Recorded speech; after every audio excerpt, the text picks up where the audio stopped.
ወርሒ ሰነ ዕለት ሓደ ሰነ በስመ አብ ወወልድ ወመንፈስ ቅዱስ አሐዱ አምላክ።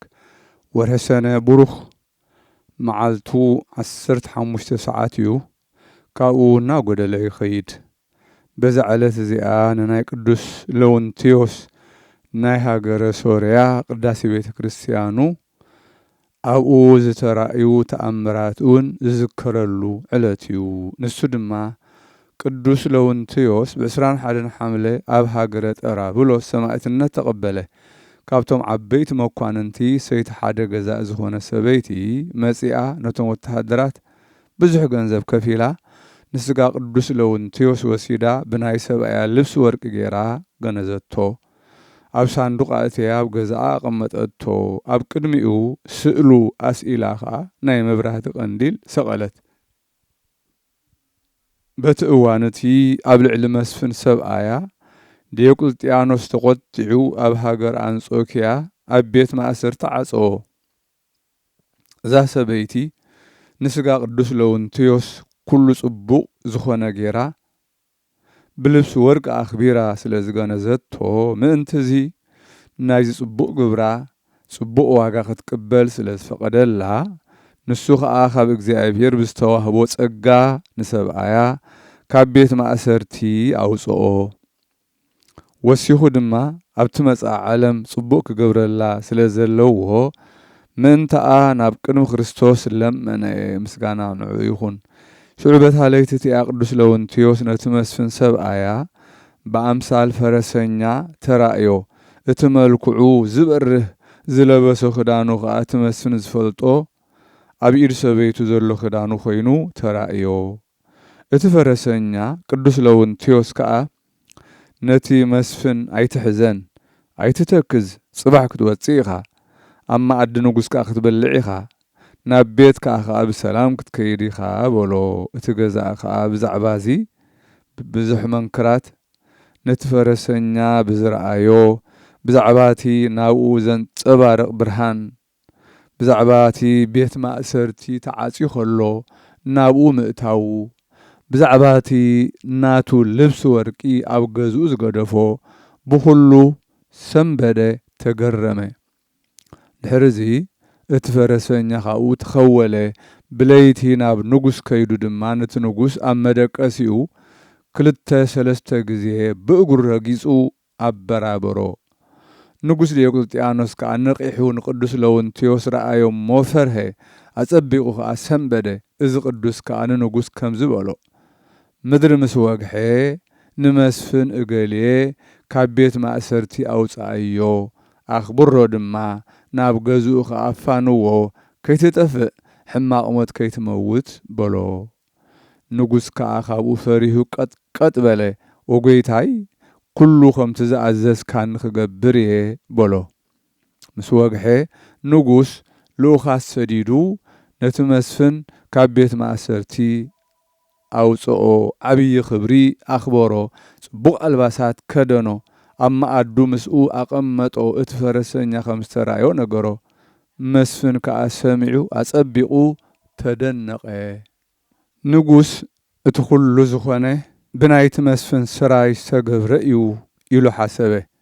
መስፍን ግና መለሰ፣ ኣነስ ካብዚ ትብሎ ዘለኻ ስራይ ወላ ሓንቲ ዝፈልጦ የብለይን። እቲ ዝተራእየካ እውን መን ምዃኑ ኣይፈልጦን የበሎ።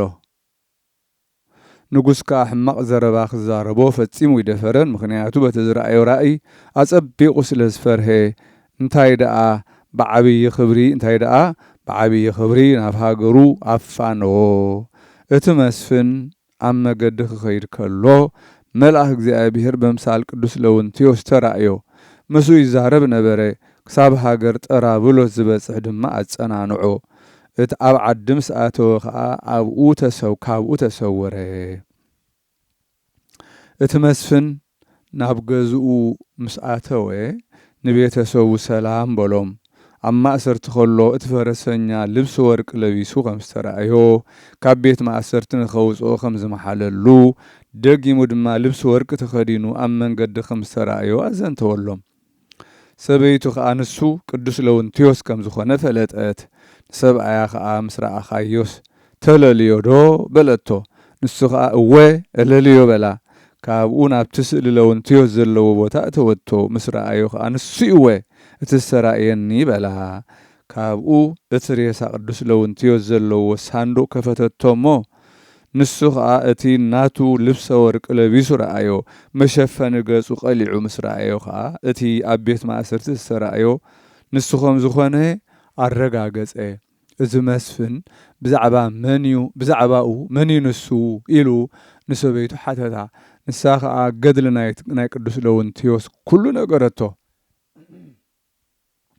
መስፍን ከዓ ብዛዕባ እቲ ዝነገረቶ ኩሉ ንሰበይቱ ወደሳ ኣብ ቅዱሳኑ ገባሪ መንክራት ንዝኾነ ንልዑልን ምስጉንን እግዚኣብሔር ከዓ ኣመስገኖ ካብኡ ንሰበይቱ መብራህትን ማዕጠንትን ካብ ቅድሚኡ ከይትፈልዩ ኢሉ ኣዘዛ ንሳ ከዓ ጎይታና ንኸሓደ ዲዮቅልጥያኖስ ክሳብ ዘጥፍኦ ከምኡ ትገብር ነበረት ብድሕሪ እዚ ቤተ ክርስቲያን ሃነጹሉ ሬሳኡ ድማ ናብኣ ኣግዓዝዎ ኣብ ውሽጣ ኣቐመጥዎ በዛ ዕለት እዚኣ ቀዲሶም መረቕዋ ካብ ስጋኡ ከዓ ዓብዪ ተኣምርን መንክርን ተገብረ በረኸቱ ምሳና ይኹን ዘለዓለም ዓለም ኣሜን።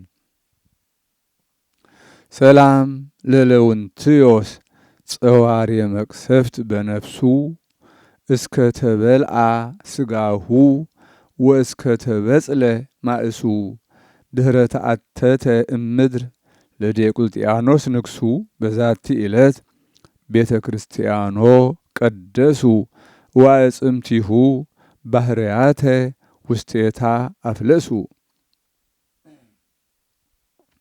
በዛ ዕለት ሰላም ንለውንትዮስ ጸዋሪ ስቃያት ብነፍሱ ክሳብ ዝሓቅቕ ስጋኡ ክሳብ ዝበጣጠስ ማእሱ ካብ ምድሪ ምስተኣልየ ንዲዮቅልጥያኖስ ንግሱ በዛ ዕለት እዚኣ ቤተ ክርስቲያኑ መረቁ ቀደሱ ንኣዕጽምቱ ኣዕናቁውን ናብ ውሽጣ ኣግዓዙ ኣፍለሱ።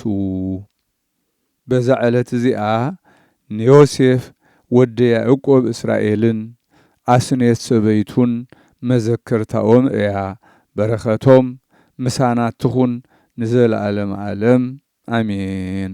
ሰላም ለዮሴፍ ዘተብህለ አምሳሉ ለእግዚአብሔር መልአከ ኃይሉ ለዝ ጠቢብ ጸዋሬ እንቁ መዝገበ ብዕሉ እንዘ የሃልዩ አዕጽምትየ ኩሉ አንቲ ውእቱ ማርያም ይብሉ። ሰላም ንዮሴፍ ዝተባህለ አምሳሉ ለእግዚአብሔር መልአክ ኃይሉ ነዚ ጥበበኛ እዚ ጸዋሪ ዕንቁ መዝገብ ብዕሉ እናዘመሩ አዕጽምተይ ኩሉ ንስኺ ኢኺ ማርያም ይብሉ። ሰላም ለአስኔት ከመፀሐይ ጸዳላ ወከመ ጽጌረዳ ቀይህ እንተወጻት እምድረ ቆላ እለ ሴሰያሃ አንህብት በአክናፈ መንፈስ ተለዓላ ወለፈ ቀዳ ችያሃ ያቁስላ ውስተ ምድር ወድቃ ወግብተ ተሃጉላ። ሰላም ንአስኔት ከም ፀሐይ ብርሃና ጸዳላ ከም ጽጌረዳውን ቀይሕ ዝወፀት ካብ ምድሪ ቆላ ዝመገባኣ ኣናህብ ብኽናፍ መንፈስ ተለዓላ እተን ዘደለያውን ንዓኣ ኸቁስላ ናብ ምድሪ ወደቓ ሃንደበትውን ህልም በላ። እዚኣ ኣስኔት ሰይቲ ዮሴፍ ማለት እያ።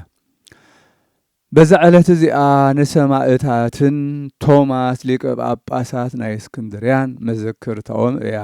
በረኸቶም ምሳና ትኹን ዘለዓለም ዓለም አሜን። በዛ ዕለት እዚኣ ቅዱስ ቆዝሞስ ሰማዕት ካብ ሃገር ጣሓ ላዕላይ ግብፂ ምስኡ ድማ ኣዕርኽቱ መዘክርታኦም እያ። በረኸቶም ምሳና ትኹን ዘለዓለም ዓለም አሜን።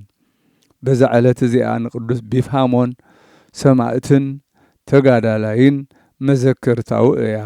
ከምኡውን ካብተን ብስሙ ዝተሃንፃ አብያተ ክርስቲያናት ቀዳመይቲ ዝተመረቐትሉ እያ። በረኸቱ ምሳና ይኹን ዘለዓለም ዓለም አሜን። ሰላም ለቆዝሞስ ወለአሃዊሁ አመሃ ዘሃገረ ጣሃ ለቢፋሞን ሰላም ዘተጋደለ ብዙሃ ከመ ኢይፍረይ አሜከላ ወሶከ በሊሃ ገራህተ ልብየ ያንጽሁ ርሱሃ። ሰላም ንቆዝሞስ نحواتون أمها نهاجرتها نبيفهمون سلام استقالله بزوها أميكلا خيفري إشوخ مرقمون بلها قرات لبي ينسوه زرسها